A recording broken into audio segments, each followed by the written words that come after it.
Ministers Paschal Donohoe and Jack Chambers have defended Budget 2026 against claims that it did nothing for the squeezed middle and did little to ease the rising cost of living pressure. Members of the public aired their views on the traditional phone-in on the Today with Claire Byrne show this morning on RTE Radio 1. It's the moment when the ministers who delivered the budget hear directly from the people affected. One caller, Liz, said she was eating into her savings to make ends meet. I would like to ask the ministers why they didn't increase the living alone allowance from €22 per week, because I'm as cold now at 66 as I'm going to be at 70. What we have tried to do is get the balance right between rate increases and also making targeted interventions in other areas of the social protection package. When I see I'm getting €10 a week now, and I understand that the fuel has gone up at the pumps overnight, that won't even cover my fuel for my car going forward. I'm still worse off probably today than I was yesterday. What we are trying to do is accompany that by changes budget by budget that are permanent, where we can tell you that we can increase your pension and increase other payments that can make a difference to you. Bernard, a footwear retailer who pays 23% VAT, asked about the reduced rate for hospitality, now at 9%.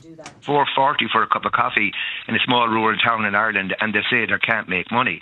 Look at the back of the Irish Times. There's new restaurants every week. Good luck to the restaurants. I'm not begrudging there, but we are suffering. In your constituency, a number of years ago, there was 15 shoe shops in Talbot Street. There's one now.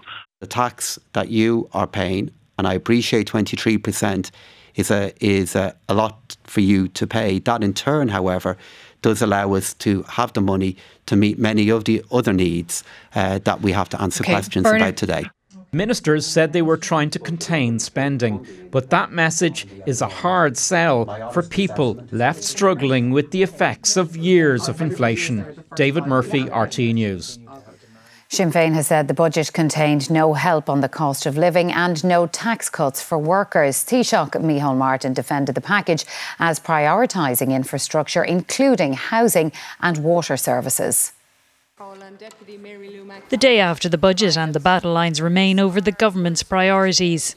No help with the cost of living, the largest tax cuts package in the history of the state, but no break on income tax for ordinary people.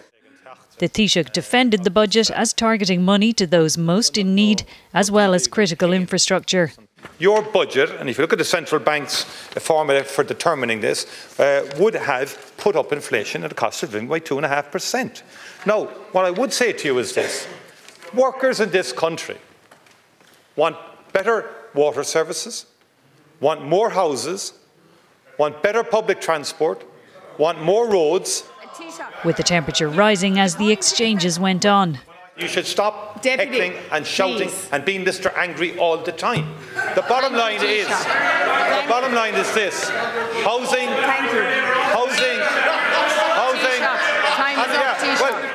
Others homed in on the controversial tax cuts. You've chosen to give over €600 million in a giveaway, a whopper of a giveaway, for big fast food chains, for big business in the hospitality sector. That's a choice you made. Broken promises, missed opportunities and completely crazy priorities. Anyone examining it would think the cost of living crisis is being most acutely felt by developers and fast food chains. This budget was framed in the knowledge that a general election is unlikely for several years, giving the government leeway for some unpopular choices. Sandra Hurley, RTE News, Leinster House. Well, let's get some more analysis now from our political correspondent Micheál Lehane, who's at Leinster House. Micheál, where do you think the fallout from this budget will be felt most? Oh, I think the political charge which is being levelled by the opposition is a fairly potent one, and that is that there are huge numbers of workers, people who get up early in the morning. Mary Lou McDonald referred to them as, this morning, of course, evoking memories of another person on another side of the house who used that very phrase. But people who do that and will not feel the benefits at all of this budget, even if the government admit that many of them are still struggling with the cost of living, even if inflation is moderating. Of course, the pledge from government is that services will improve and those tax measures around housing should ultimately boost supply as well. But I suppose it is interesting when you look at that VAT cut for new apartments. That's going to be there till 2030.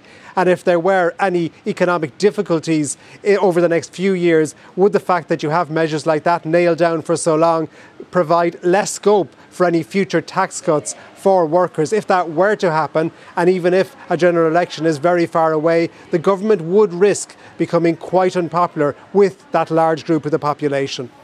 Micheál Lehane from Leinster House, thank you.